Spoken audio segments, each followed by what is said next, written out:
Je suis le drone superviseur.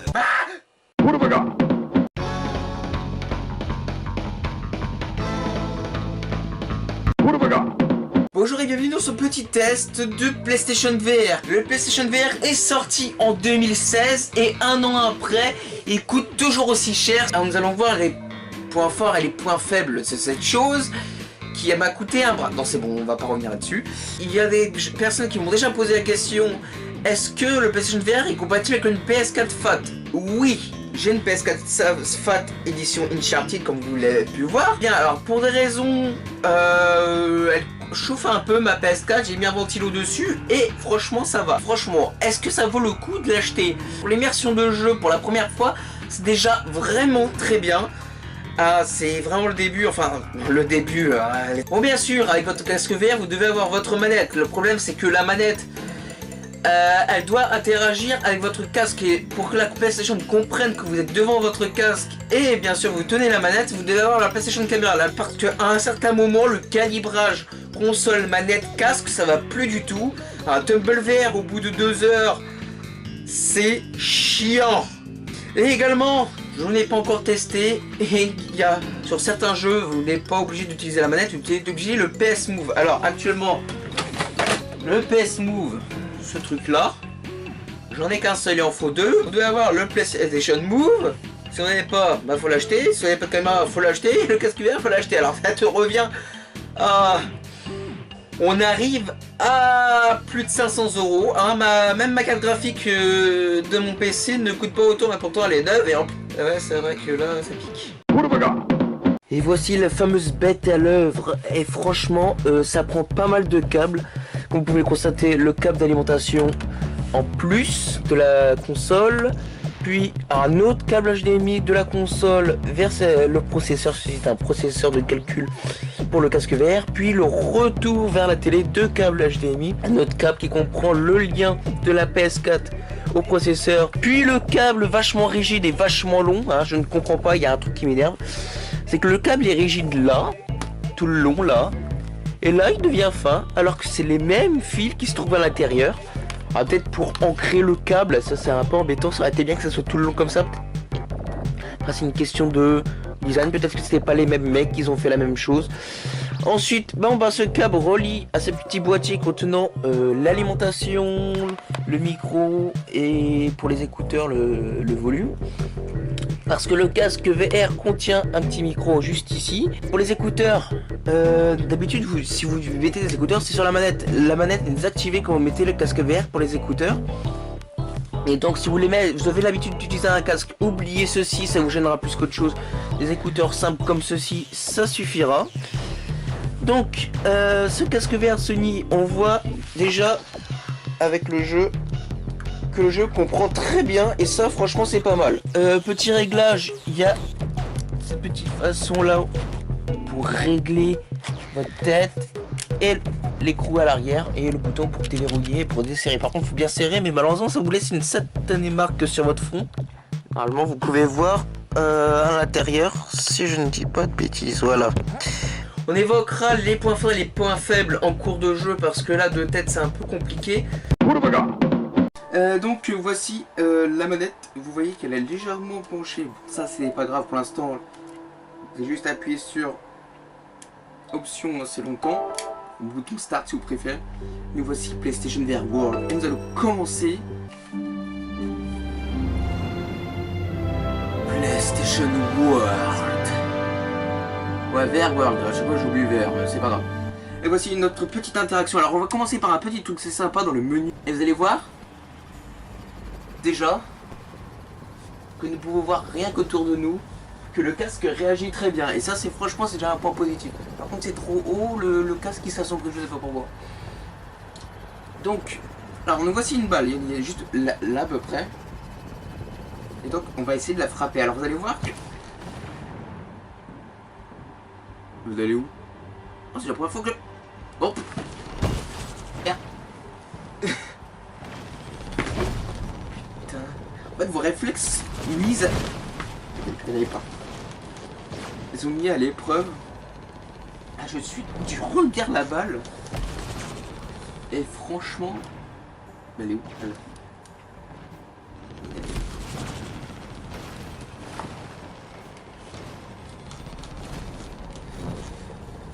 Voilà, c'est assez sympa. Donc c'est pas ça qu'on va faire aujourd'hui. C'est une petite exploration sous-marine. Et ça, c'est pas mal. Et nous voici dans le monde sous-marin.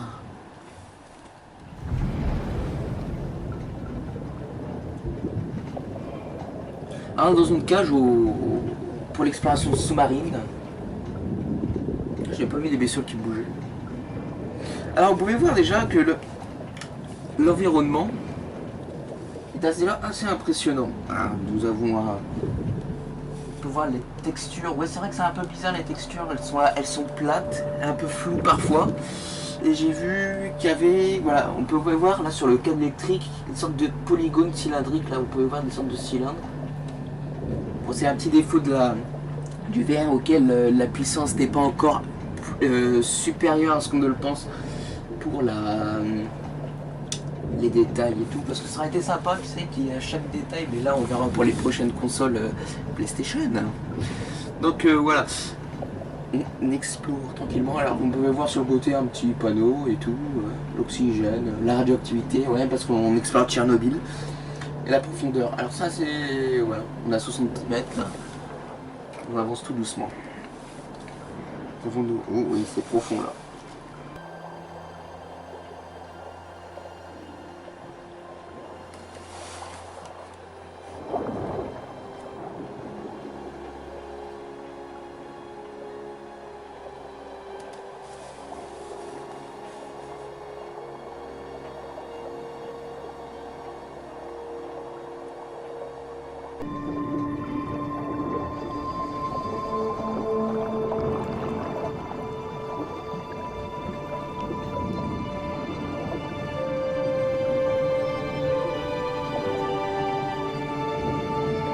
Je vois très bien.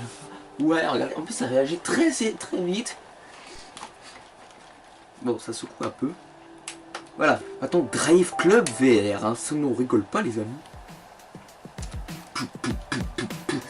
On peut voir comme en dessous là, on n'a pas la texture vachement plate. De faire, oh putain, la texture. Le goudron, hein, non sérieux, ça franchement on dirait qu'ils ont zoomé le goudron, ils ont ajouté la peinture dessus. Toutes les marques qui sont situées dans ce jeu appartiennent à leurs propriétaires respectifs, hein, je ne l'avais pas dit mais voilà. Donc on va faire une petite course assez sympa avec cette voiture d'une marque quelconque. Merde, j'ai vu la marque. Oui, je n'ai pas dit, quand votre jeu n'est pas en mode VR, vous voyez une sorte, comme si vous étiez dans un écran de cinéma. Et ça fait une sacrée, comment se dire, une sacrée vue. Ah, voici la voiture auquel je vais conduire. Alors on peut la visiter, ce qui est pas mal. Hop, on va ouvrir l'intérieur. Allez, on va se mettre en siège de conducteur. Voilà, on est dans la voiture. Et c'est parti les amis. Allez. Voilà, ce qui est pas mal. Alors on va essayer de voir si j'y arrive cette fois-ci. Ah bah le panneau, oui. Et en plus ce qui est pratique, c'est que tu peux tourner la tête. Et que en plus il y a même les rétros et tout. On peut voir, c'est pratique, les rétroviseurs rien qu'en tournant la tête. Nous sommes deuxième, ouais, bah ça se voit. Allez, tu dégages avec ta bagnole de brun là, c'est quoi comme marque, je sais pas. Hop, on s'en fout. Un petit dérapage de ouf. Mais dégage. C'est moi qui... Voilà, pas de panneau, voilà. Dégage avec ta bagnole là.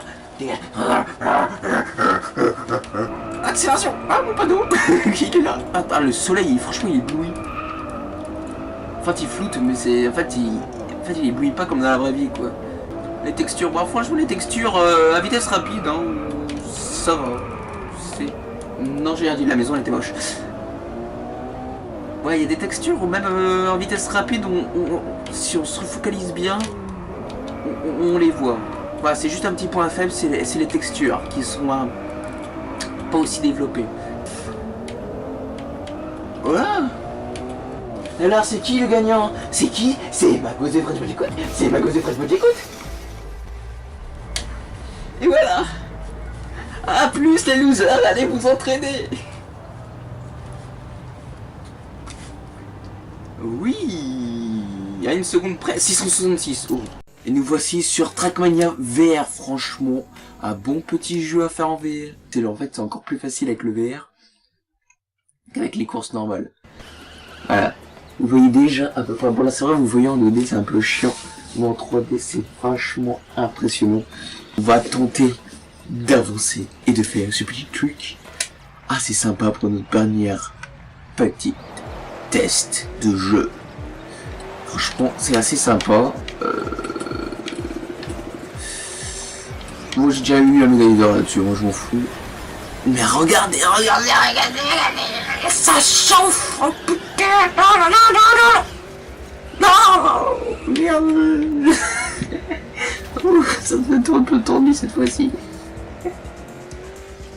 Oh. En fait, c'est le problème de la caméra là. Je sais pas pourquoi dans le jeu, toutes les courses ne sont pas en VR. Ah oui, là c'est une piste magnétique, là c'était une Crash Nitro 4. There's a time to l'attaque Formula.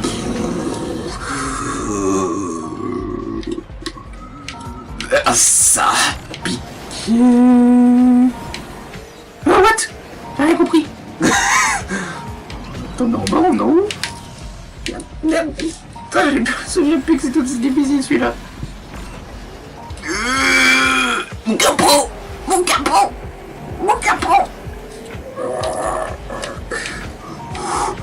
Respire. Il n'y a plus d'essence dans le camion. Et en plus, il y a encore plus d'essence du tout. Oh, mais t'es sérieux, mec, t'es sérieux. Allez, pour cette course, nous allons réussir à faire un des meilleurs scores de l'univers. C'est-à-dire être le dernier. Nous allons réussir cette petite course. Cette course infernale dans le tunnel de la mort qui tue. Ah putain, j'ai pas me... Oh non putain, c'est celui-là que j'ai fait hier. Non, t'es sérieux? Mais regardez la voiture. T'imagines ça en réel? Et le pire, c'est qu'il arrive à contrôler sa bagnole encore. Ah, on voit bien les textures un peu moches. Bon, c'est vrai, bon, il y avait une autre course en rouge où on voyait très bien les textures de toi, ça faisait style PS2.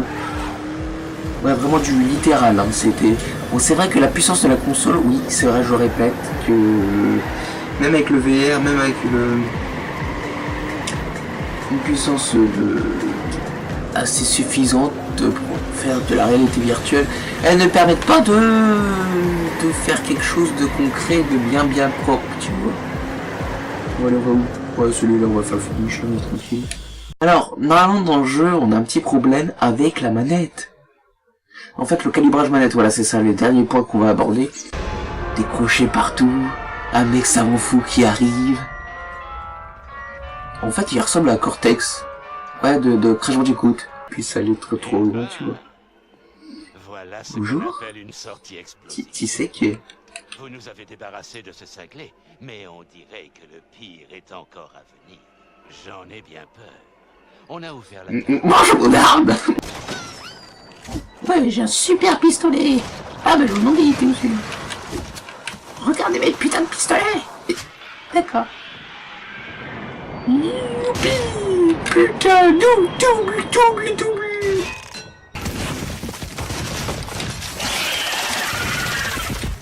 Fais dodo l'araignée. Ouh, elle fait bien dodo. Ce qui m'étonne, c'est que... Voilà, quoi, Ah, petit problème de calibration. Est-ce qu'il y a une descente super rapide? Ouais, non, putain, il y a une grosse araignée. Est-ce quoi qui fait ça?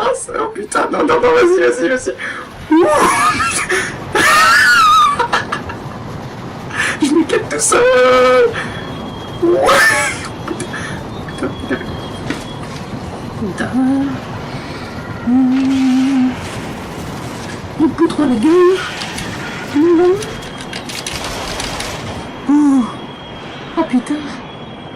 Ah putain. Oh, c'était magnifique.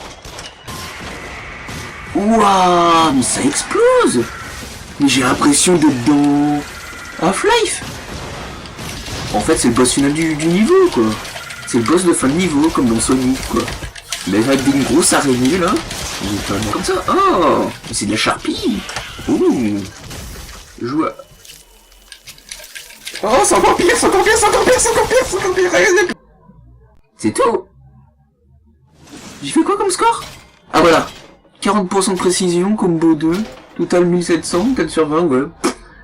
Secret, ah oui. Ouais, mais voilà, en fait, vous avez pu voir le problème de la synchronisation de la manette. Et pendant ce test, on n'a pas eu vraiment de problème de synchro, comme par hasard. Bah, tu vois, la console qui avait compris que voilà. Bon, bah, c'est l'heure de notre petite conclusion sur notre petit VR. Voilà, après ces divers tests, j'ai pu constater que les différences entre les points positifs et les points négatifs ne se creusent pas énormément. Le point négatif, c'est juste les problèmes de synchronisation manette avec la synchronisation de la PlayStation Camera. Donc on doit souvent se synchroniser. Bon, pour cette fois, j'ai pas eu énormément de problèmes concernant ces tests. Pour ça, après, c'est sur beaucoup de jeux auxquels on doit utiliser beaucoup la manette, la sensibilité de la manette, c'est-à-dire comme Tumble VR.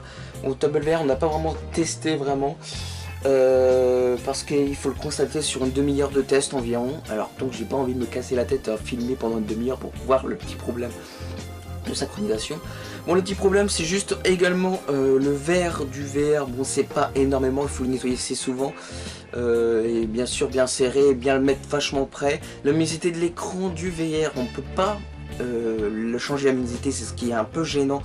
Du fait qu'on est un peu vraiment sensible au niveau de la luminosité, ou soit on est dans une pièce peu éclairée et qu'on le met directement, ça te flash un peu. Et également, pour les personnes sensibles, à éviter un peu trop. Du fait que vous pouvez avoir le tournis, des vertiges et voire pire faire sur votre parquet ou votre canapé, ce qui est une métaphore compréhensible. Et bien sûr, dernier point négatif, surtout le prix, presque un an après, vaut mieux peut-être l'acheter d'occasion. Et moi je l'ai acheté avec la garantie 4 ans, donc je suis sûr d'avoir pas de problème. Bon, bien sûr, point positif, fonctionne avec toutes les consoles PlayStation 4, que ce soit la FAT, la Slim ou la Pro.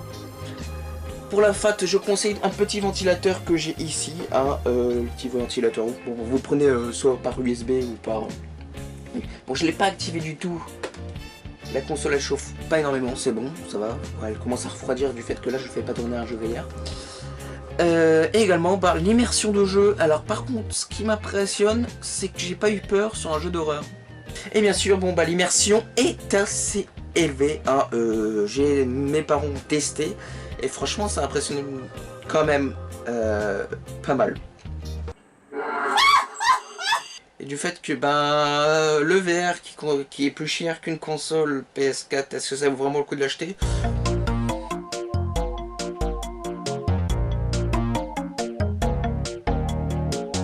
Bon, moi si vous êtes fan de PlayStation, c'est sûr ce sera l'accessoire idéal pour pouvoir agrémenter vos soirées entre amis, puisque quelques jeux sympathiques en Playroom VR. C'est vrai que c'est un peu enfantin, c'est un jeu assez sympa à jouer en multijoueur. Et bon, si vous voulez découvrir des sensations intenses, je vous conseille pour Until Dawn Rush of Blood. Si vous voulez jouer le puzzle, tentez de faire du puzzle virtuel Tumble VR. Si vous voulez des jeux de course assez sympa, Trackmania VR ou Drive Club, qui est pas mal. Moi, j'ai jamais connu vraiment la série Drive Club, c'est vraiment bien. Par contre, je suis un peu déçu. Il y a des jeux qui mériteraient d'être en VR. Par exemple, là, vous voyez pas sur l'écran, Mirror Edge Cataclysm. Un superbe jeu futuriste, vous grimpez, vous faites des sauts sur des gratte-ciel et tout, qui mériterait franchement d'être en VR. Franchement, le problème c'est la non-compatibilité des jeux VR, et franchement j'espère qu'un jour, tous les éditeurs de jeux auxquels ils ont fait des superbes jeux, auxquels ils mériteraient d'être en 3D, franchement ça mériterait que le VR s'y installe. Voilà, c'est tout pour ce truc, en point positif également, nous avons... Franchement, on n'en ressort pas indemne. Moi qui est habitué au rétro gaming, sortir avec du VR, franchement sur de la next-gen, c'est franchement... Ça nous évade de notre réalité auquel nous sommes tellement attachés. Nous essayons de découvrir, dépasser nos limites, franchement c'est déjà vraiment pas mal. La prochaine fois je continuerai Until Dawn en VR, mais en difficulté plus extrême, et franchement je pense que ce serait pas mal. Bon là il n'y a pas de screamer, ouais c'est vrai que pas mal. Bon voilà, nous concluons cette longue conclusion. Franchement, c'est vrai que c'est pas mal. Je vous conseille d'acheter, bon c'est vrai que ça coûte cher. Bon. C'est vrai que c'est juste le contre-argument le plus dissuasif. Et voilà, j'espère que cette vidéo vous aura plu sur le test du PlayStation VR. J'espère que cette vidéo vous aura plu. C'était Magos de Fred Écoute.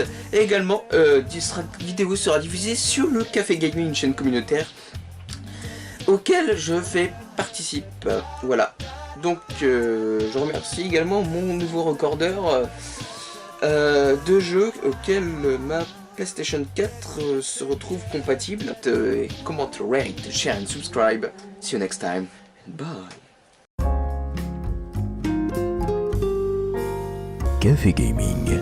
Ici, on ne sert pas que du café, on parle jeux vidéo.